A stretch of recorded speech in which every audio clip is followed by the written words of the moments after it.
శ్రీమాత్రే నమః. శ్రీ క్రోధినామ సంవత్సరం 2024 మీనరాశి ఫలితాలు, ఆదాయ వ్యయాలు ఎలా ఉన్నాయో పరిశీలిద్దాం. నక్షత్ర ఫలితాల కొరకు లైక్ చేసి సబ్స్క్రైబ్ చేస్తారని ఆశిస్తున్నాం. మీనరాశి వారి ఆదాయం 11, వ్యయం 5, రాజపూజ్యం 2, అవమానం 4, పూర్వభాద్ర 4వ పాదం వారు, ఉత్తరాభాద్ర 1, 2, 3, 4 పాదాల వారు, రేవతి 1, 2, 3, 4 పాదాల వారు మీనరాశికి చెంది ఉంటారు. 2024 సంవత్సరంలో మీనరాశి వారికి ఏ విధంగా ఉండబోతుందో తెలుసుకుందాం. మీనరాశి వారికి ఈ సంవత్సరం అంతా శని కుంభరాశిలో 12వ ఇంట్లోను, రాహువు మీనరాశిలో 1వ ఇంట్లోను, కేతువు కన్యారాశిలో 7వ ఇంట్లోను సంచరిస్తారు. గురువు మేషరాశిలో 2వ ఇంట్లో మే 1 వరకు సంచరిస్తారు. ఆ తర్వాత సంవత్సరం అంతా వృషభ రాశిలో 3వ ఇంట్లో సంచారం జరుగుతుంది. 2024 సంవత్సరంలో మీనరాశి వారి ఆర్థిక పరిస్థితి ఏ విధంగా ఉంటుందో తెలుసుకుందాం. మీనరాశిలో జన్మించిన వారికి ఈ సంవత్సరం ఆర్థికంగా మొదటి 4 నెలలు అనుకూలంగా ఉంటాయి. మే 1 వరకు గురుగోచారం 2వ ఇంట్లో ఉంటుంది కాబట్టి ఈ సమయంలో ఆర్థికంగా అత్యంత అనుకూలంగా ఉంటుంది. మీరు చేసే ఉద్యోగం ద్వారా లేదా వ్యాపారం ద్వారా ఆదాయం పెరుగుతుంది. గతంలో ఉన్న ఆర్థిక సమస్యలు తొలగిపోతాయి. ఈ సమయంలో గురుదృష్టి 6వ ఇంటిపై 8వ ఇంటిపై ఉండటం వలన మీకు వారసత్వ సంబంధ ఆస్తులు కానీ లేదా వివాదాల కారణంగా మీకు రాకుండా ఆగిపోయిన ఆస్తులు కానీ ఈ సమయంలో తిరిగి మీకు అందుతాయి. మీరు ఇల్లు లేదా వాహనం కొనుగోలు చేయాలనుకుంటే ఈ సమయంలో కొనుగోలు చేయవచ్చు. అంతేకాకుండా భవిష్యత్తు అవసరాల కొరకు ఆర్థికపరమైన పెట్టుబడులు పెట్టడానికి సమయం అత్యంత అనుకూలంగా ఉంటుంది. మే 1 నుంచి గురుగోచారం 3వ ఇంటికి మారడం వలన ఆర్థిక స్థితిలో కొన్ని మార్పులు చోటు చేసుకుంటాయి. ఆదాయపరంగా అభివృద్ధి సామాన్యంగా ఉండటం, ఖర్చులు పెరగటం జరుగుతుంది. గురుదృష్టి 9వ ఇంటిపై 11వ ఇంటిపై ఉండటం వలన ఈ సమయంలో స్థిరాస్తి అమ్మకాల ద్వారా కానీ లేదా వారసత్వంగా రావాల్సిన ఆస్తుల వల్ల కానీ కొంత ఆదాయం లభించినప్పటికీ ఈ సమయంలో మీ జీవిత భాగస్వామికి ఆర్థిక అభివృద్ధి సాధ్యమవుతుంది. ఈ సంవత్సరం అంతా శని గోచారం 12వ ఇంట్లో ఉండటం వలన గురుగోచారం బాగున్నంత కాలం మీకు ఆర్థికంగా ఇబ్బందులు లేకుండా ఉంటుంది. అయితే గురుగోచారం 3వ ఇంటికి మారిన తర్వాత కొన్ని ఆర్థిక సమస్యలు వచ్చే అవకాశం ఉంటుంది. ముఖ్యంగా కుటుంబ అవసరాల నిమిత్తం, వ్యక్తిగత అవసరాల నిమిత్తం ఎక్కువ డబ్బు ఖర్చు చేస్తారు. అంతేకాకుండా మీరు చేసే పొరపాట్ల కారణంగా మీకు రావాల్సిన లాభాల కంటే తక్కువ వచ్చే అవకాశం ఉంటుంది. ఈ సమయంలో మీరు ఆర్థిక లాభాల విషయంలో జాగ్రత్తగా ఉండటం మంచిది. మీరు స్థిరాస్తులు కొనేటప్పుడు లేదా అమ్మేటప్పుడు సరైన వ్యక్తులను ఎంచుకోండి. లాభాలు వస్తున్నాయని అపోహలు, తప్పుడు వ్యక్తులతో స్థిరాస్తి అమ్మకాలు కానీ కొనుగోలు కానీ చేస్తే వాటి కారణంగా మీకు నష్టం వచ్చే అవకాశం ఉంటుంది. 2024 సంవత్సరంలో మీనరాశి వ్యాపారస్తులకు ఏ విధంగా ఉండబోతుందో తెలుసుకుందాం. మీనరాశిలో జన్మించిన వ్యాపారస్తులకు ఈ సంవత్సరం అనుకూలంగా ఉంటుంది. మే 1 వరకు 2వ ఇంట్లో గురు గోచారం అనుకూలంగా ఉండటం, మే 1 నుంచి గురుగోచారం 3వ ఇంట్లో మిశ్రమ ఫలితాలను ఇచ్చేదిగా ఉండటం వలన ఈ సంవత్సరం వ్యాపారం అభివృద్ధిలో ఉంటుంది. మే 1 వరకు గురువు 2వ ఇంట్లో ఉండే సమయంలో వ్యాపారంలో ఆర్థికంగా మంచి అభివృద్ధి ఉంటుంది. కొత్త వ్యాపారాలు, ఒప్పందాలు కానీ కొత్త వ్యాపారాలు కానీ ప్రారంభిస్తారు. ఈ సమయం భాగస్వామ్య ఒప్పందాలకు అనుకూలంగా ఉన్నప్పటికీ వాటి విషయంలో కొంత జాగ్రత్తగా ఉండటం మంచిది. తొందరపడి తెలియని వ్యక్తులతో ఈ రకమైన ఒప్పందాలు వేసుకొని ఇబ్బంది పడకుండా జాగ్రత్తగా ఉండటం మంచిది. ఈ సమయంలో గురుదృష్టి 10వ ఇంటిపై ఉండటం వలన వ్యాపారంలో అభివృద్ధితో పాటు పేరు ప్రతిష్టలు కూడా సంపాదిస్తారు. కొత్తగా వ్యాపారంలో పెట్టుబడి పెట్టాలనుకునేవారు లేదా చేస్తున్న వ్యాపారంలో అభివృద్ధి కొరకు పెట్టుబడి పెట్టాలనుకునేవారు ఈ సమయంలో పెట్టుబడి పెట్టడం మంచిది. మీ వ్యాపారాల్లో ఉండే వివాదాలు విజయం సాధిస్తారు. మిమ్మల్ని నష్టపరచాలని చూసేవారు ఈ సమయంలో వారి జరుగుతుంది. మే 1 నుంచి గురుగోచారం 3వ ఇంట్లో ఉండటం వల్ల వ్యాపారంలో అభివృద్ధి ఉన్నప్పటికీ ఆర్థికంగా ఈ సమయం సామాన్యంగా ఉంటుంది. మీరు ఎక్కువ సమయం వ్యాపారాభివృద్ధికి కొరకు కేటాయిస్తారు. అలాగే దాని కొరకు ఎక్కువగా ప్రయాణాలు చేస్తారు. కొత్త వ్యక్తులను కలుసుకోవడం, కొత్త ప్రదేశాల్లో వ్యాపారాభివృద్ధికి ఏర్పాటు చేసుకుంటారు. ఈ సమయంలో మీ భాగస్వాముల కారణంగా ఆర్థిక లాభాలు కలిగినప్పటికీ వారితో కొన్ని సమస్యలు కూడా ఏర్పడే అవకాశం ఉంటుంది. ముఖ్యంగా వ్యాపార భాగస్వామ్య విభజన విషయంలో కొన్ని సమస్యలు ఏర్పడే అవకాశం ఉంటుంది. న్యాయ సలహాల వల్ల కానీ లేదా మిత్రుల సహకారం వల్ల కానీ ఈ సమస్య పరిష్కారం అవుతుంది. ఈ సంవత్సరం అంతా శని గోచారం 12వ ఇంట్లో ఉండటం వలన వ్యాపార పరంగా కొన్ని సమస్యలు ఏర్పడే అవకాశం ఉంటుంది. మీతో వ్యాపారం చేస్తున్న వ్యక్తులు కానీ, సంస్థలు కానీ వ్యాపారం ఆపేయాలనుకోవడం కానీ లేదా ఎక్కువ డబ్బు కోరటం కానీ జరగవచ్చు. అలాగే మే 1 తర్వాత మీరు వ్యాపారానికి సంబంధించిన పన్నులు రూపంలో కానీ, అపరాధ రుసుము రూపంలో కానీ కొంత డబ్బు ప్రభుత్వానికి చెల్లించే అవకాశం ఉంటుంది. అలాగే ఆర్థికపరమైన లావాదేవీల విషయంలో కూడా జాగ్రత్తగా ఉండాల్సి ఉంటుంది. ఈ సంవత్సరం అంతా రాహువు 1వ ఇంట్లో, కేతువు 7వ ఇంట్లో ఉండటం వలన వ్యాపారంలో హెచ్చుతగ్గులు ఏర్పడటం లేదా వ్యాపార వివాదాల కారణంగా మనశ్శాంతి కోల్పోవడం అన్నది జరుగుతుంది. దాని కారణంగా ఒక్కోసారి వ్యాపారంలో అభివృద్ధి కుంటుపడుతుంది. ఈ సమయంలో వీలైనంత ఎక్కువగా మిమ్మల్ని మీరు ఏదో ఒక పనిలో నిమగ్నులవ్వడం అయ్యేలా చూసుకోవడం మంచిది. 2024 సంవత్సరంలో మీనరాశి ఉద్యోగస్తులకు ఏ విధంగా ఉండబోతుందో తెలుసుకుందాం. మీనరాశిలో జన్మించిన ఉద్యోగస్తులకు ఈ సంవత్సరం మిశ్రమ ఫలితాలను ఇస్తుంది.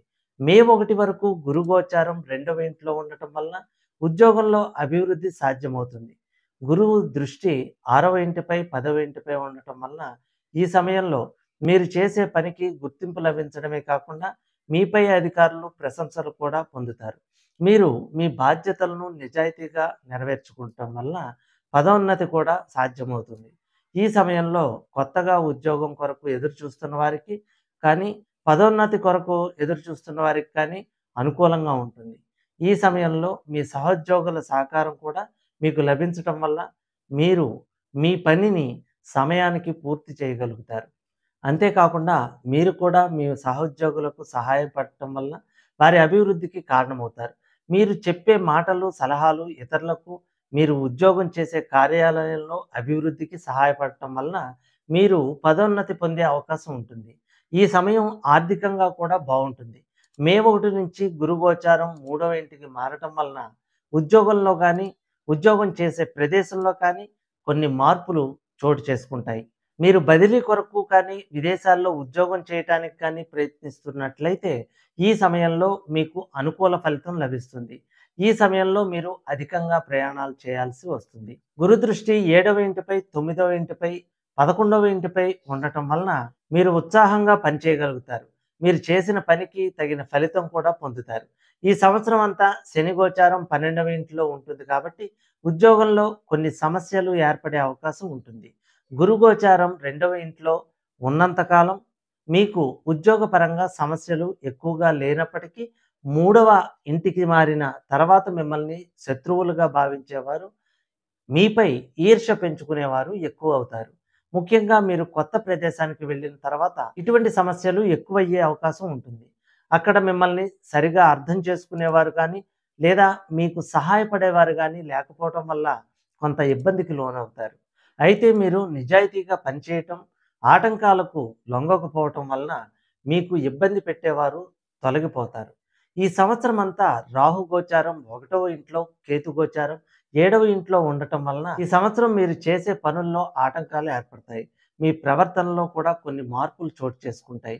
కొన్నిసార్లు మీరు మొండిగా ఎవరికి లొంగకుండా ఉండటం, అంతేకాకుండా మీకు సహాయం చేద్దాం అనుకునేవారు కూడా మీ ప్రవర్తన కారణంగా వెనుకడుగు వేసే అవకాశం ఉంటుంది. వీలైనంత వరకు ఈ సంవత్సరం నిజాయితీగా ఉండటం, వినయంగా ఉండటం వలన మీరు వృత్తిలోనే కాదు జీవితంలో కూడా అభివృద్ధి సాధిస్తారు. 2024 సంవత్సరంలో మీనరాశి వారి కుటుంబ పరిస్థితి ఏ విధంగా ఉండబోతుందో తెలుసుకుందాం. మీనరాశిలో జన్మించిన వారికి ఈ సంవత్సరం కుటుంబ పరంగా మిశ్రమ ఫలితాలను ఇస్తుంది. మే 1 వరకు గురుగోచారం 2వ ఇంట్లో అనుకూలంగా ఉంటుంది. మీ కుటుంబంలో శుభకార్యాలు జరగటం, కుటుంబ సభ్యుల మధ్యన ప్రేమాభిమానాలు పెరగటం జరుగుతుంది. మీ కుటుంబంలోకి నూతన వ్యక్తులు సభ్యులుగా వచ్చే అవకాశం ఉంటుంది. ఈ సమయంలో మీ కుటుంబం పట్ల మీ బాధ్యతలు పెరగడమే కాకుండా మీ కుటుంబ సభ్యులు కూడా మీ మాటకు విలువనిస్తారు. ఒకవేళ మీరు అవివాహితులయ్యుండి పెళ్లి గురించి ఎదురు చూస్తున్నట్లయితే ఈ సమయంలో మీకు వివాహం అయ్యే అవకాశం ఉంటుంది. ఒకవేళ మీకు పెళ్ళయ్యి ఉండి సంతానం గురించి ఎదురు చూస్తున్నట్లయితే ఈ సమయంలో సంతానం కలిగే అవకాశం ఉంది. గురు దృష్టి 8వ ఇంటిపై ఉంటుంది కాబట్టి ఇది మీ జీవిత భాగస్వామికి వృత్తిలో కానీ, ఆరోగ్యంలో గానీ అభివృద్ధిని ఇస్తుంది. మీ జీవిత భాగస్వామితో మీ సంబంధం బలపడుతుంది. మీరు చేసే పనుల కారణంగా మీ కుటుంబంలోనే కాకుండా సమాజంలో కూడా మీ గౌరవ మర్యాదలు పెరుగుతాయి. ఈ సమయంలో మీరు నూతన గృహప్రవేశం చేయటం గానీ, కొత్త వాహనాన్ని కొనటం గానీ చేస్తారు. మే 1 నుంచి గురుగోచారం 3వ ఇంటికి మారటం వలన ఈ సమయంలో మీ కుటుంబంలో కొన్ని మార్పులు చోటు చేసుకుంటాయి. మీరు ఉద్యోగరీత్యా కానీ, వ్యాపార రీత్యా కానీ వేరే ప్రదేశానికి వెళ్ళడం లేదా విదేశాలకు వెళ్ళడం కానీ చేస్తారు. అంతేకాకుండా మీరు నివసించే ఇంట్లో కూడా కొన్ని మార్పులు చోటు చేసుకుంటాయి. మీ కుటుంబ సభ్యులతో మీ సంబంధాలు బాగున్నప్పటికీ వారికి దూరంగా ఉన్నాననే బాధ మీకు ఉంటుంది. ఈ సమయంలో మీ తల్లిదండ్రుల ఆరోగ్యం మెరుగుపడుతుంది. ఈ సంవత్సరం మీరు మీ కుటుంబ సభ్యులతో కలిసి చాలా కాలంగా వెళ్ళటం వాయిదా పడుతున్న ఆధ్యాత్మిక క్షేత్ర సందర్శనం కూడా చేస్తారు. గురు దృష్టి 11వ ఇంటిపై ఉండటం వలన మీరు మీ మిత్రులతో కలిసి లేదా మీ తోబుట్టువులతో కలిసి కొత్తగా వ్యాపారం ప్రారంభించడం కానీ లేదా వారు చేసే వ్యాపారంలో పెట్టుబడులు పెట్టడం కానీ చేస్తారు. ఈ సంవత్సరం అంతా శని గోచారం 12వ ఇంట్లో ఉండటం వలన ఈ సంవత్సరం మీ కుటుంబ జీవితంలో కొన్ని సమస్యలు కూడా ఉండే అవకాశం ఉంటుంది. ముఖ్యంగా మే 1 వరకు గురు గోచారం అనుకూలంగా ఉంటుంది కాబట్టి కుటుంబ జీవితం బాగుంటుంది. మే 1 నుంచి గురు గోచారం 3వ ఇంటికి మారటం వలన సంవత్సరం అంతా శని దృష్టి కుటుంబ స్థానమైన 2వ ఇంటిపై ఉండటం వలన కుటుంబంలో కొన్ని సమస్యలు వచ్చే అవకాశం ఉంటుంది. శని దృష్టి 9వ ఇంటిపై ఉండటం వలన మీ తండ్రి గారికి ఈ సంవత్సరం ద్వితీయార్థంలో ఆరోగ్య సమస్యలు లేదా న్యాయ సంబంధమైన సమస్యలు వచ్చే అవకాశం ఉంటుంది. ముఖ్యంగా వారికి సంబంధించిన స్థిరాస్తి వ్యవహారాల విషయంలో తగాదాలు ఏర్పడటం కానీ లేదా రావాల్సిన ఆస్తి వివాదాల కారణంగా రాకుండా ఆగిపోవటం కానీ జరగవచ్చు. అయితే ఈ సమస్య కొంతకాలం తర్వాత పరిష్కారం అవుతుంది. శని గోచారం 12వ ఇంట్లో ఉండే సమయంలో మీ మాటకు విలువ తగ్గిపోవటం కానీ లేదా మీరు తీసుకునే నిర్ణయాల కారణంగా మీ కుటుంబ సభ్యుల ఇబ్బందికి గురవటం కానీ జరగవచ్చు. ఈ సంవత్సరం అంతా రాహు గోచారం 1వ ఇంట్లో, కేతు గోచారం 7వ ఇంట్లో ఉండటం వలన మీలో అహంకారం కానీ ఎవరి మాట వినని స్వభావం కానీ అలవడే అవకాశం ఉంటుంది. దాని కారణంగా మీ జీవిత భాగస్వామి ఎక్కువగా ఇబ్బంది పడిన అవకాశం ఉంటుంది. అయితే మే 1 నుంచి గురు దృష్టి 7వ ఇంటిపై ఉంటుంది కాబట్టి దీని కారణంగా మీ జీవిత భాగస్వామికి ఉండే సమస్యలు తొందరగానే తగ్గుముఖం పడతాయి. 2024వ సంవత్సరంలో మీనరాశి వారి ఆరోగ్య స్థితి ఏ విధంగా ఉండబోతుందో తెలుసుకుందాం. మీనరాశిలో జన్మించిన వారికి ఆరోగ్యపరంగా ఈ సంవత్సరం మిశ్రమ ఫలితాలు ఉంటాయి. మే 1 వరకు గురు గోచారం అనుకూలంగా ఉంటుంది కాబట్టి ఆరోగ్య విషయంలో పెద్దగా ఇబ్బంది పడాల్సిన అవసరం ఉండదు. చిన్న చిన్న ఆరోగ్య సమస్యలు వచ్చినప్పటికీ వాటి నుంచి తొందరగానే బయటపడగలుగుతారు. గతంలో ఉన్న ఆరోగ్య సమస్యలు కూడా ఈ సమయంలో తగ్గుముఖం పడతాయి. మీరు శారీరకంగానే కాకుండా మానసికంగా కూడా ఈ సమయంలో ఆరోగ్యంగా ఉంటారు. గురు దృష్టి 6వ ఇంటిపై ఉంటుంది కాబట్టి ఈ సమయంలో మీ రోగ నిరోధక శక్తి కూడా బాగుంటుంది. మే 1 నుంచి గురు గోచారం 3వ ఇంట్లో ఉండటం వలన ఈ సమయంలో ఆరోగ్య విషయంలో కొన్ని జాగ్రత్తలు అవసరం. ఈ సంవత్సరం అంతా శని గోచారం 12వ ఇంట్లో ఉంటుంది కాబట్టి మే 1 వరకు ఆరోగ్య విషయంలో పెద్దగా ఇబ్బందులు ఉండనప్పటికీ మే 1 నుంచి ఆరోగ్య పరిస్థితులు మార్పు కనిపిస్తుంది. ముఖ్యంగా శని దృష్టి 2వ ఇంటిపై, 6వ ఇంటిపై, 9వ ఇంటిపై ఉండటం వలన తరచుగా ఆరోగ్య సమస్య రావడం జరుగుతుంది. ముఖ్యంగా దంతాలు, ఊపిరితిత్తులు, మూత్ర సంబంధ సమస్యలు ఈ సమయంలో మిమ్మల్ని ఇబ్బంది పెట్టే అవకాశం ఉంటుంది. అలాగే ఎముకలు, వెన్నుముకకు సంబంధించిన ఆరోగ్య సమస్యల విషయంలో కూడా జాగ్రత్త అవసరం. 12వ ఇంట్లో శని ప్రభావం కారణంగా మీలో కొంతమంది ఆరోగ్య సమస్యల కారణంగా ఆసుపత్రికి వెళ్లాల్సిన సందర్భాలు కూడా ఏర్పడతాయి. ఈ సంవత్సరం అంతా రాహువు గోచారం 1వ ఇంట్లో ఉంటుంది కాబట్టి మెడ, తల, గ్యాస్ట్రిక్ సంబంధ ఆరోగ్య సమస్యల విషయంలో జాగ్రత్తగా ఉండాలి. ముఖ్యంగా మే 1 నుంచి గురు గోచారం మధ్యమంగా ఉంటుంది కాబట్టి ఈ సమయంలో ఆరోగ్య విషయంలో జాగ్రత్త తీసుకోవడం మంచిది. 2024 సంవత్సరంలో మీనరాశి వారి చదువు ఏ విధంగా ఉండబోతుందో, మీనరాశిలో జన్మించిన విద్యార్థులకు ఈ సంవత్సరం మొదటి 4 నెలలు అత్యంత అనుకూలంగా ఉంటుంది. మిగిలిన సంవత్సరం అంతా మిశ్రమ ఫలితాలను ఇస్తుంది. మే 1 వరకు గురు గోచారం 2వ ఇంట్లో ఉండటం వలన ఈ సమయంలో విద్యార్థులకు అత్యంత అనుకూలంగా ఉంటుంది. వారికి చదువుపై శ్రద్ధ పెరగటమే కాకుండా కొత్త విషయాలు నేర్చుకోవాలనే ఆసక్తి కూడా ఎక్కువ అవుతుంది. అంతేకాకుండా వారు పరీక్షల్లో కూడా మంచి మార్కులతో ఉత్తీర్ణులవ్వడం వలన వారు అనుకున్న విద్యా సంస్థల్లో ప్రవేశం పొందటమే కాకుండా మంచి గుర్తింపు కూడా పొందుతారు. మే 1 నుంచి గురుగోచారం 3వ ఇంట్లోకి మారటంతో విద్యార్థులకు చదువు పరంగా కొన్ని మార్పులు చోటు చేసుకుంటాయి. విదేశాల్లో విద్యాభ్యాసం చేయాలనుకునేవారు వారు తాము అనుకున్న విద్యా సంస్థల్లో ప్రవేశం పొందడానికి ఈ సమయంలో ఎక్కువ కష్టపడాల్సి ఉంటుంది.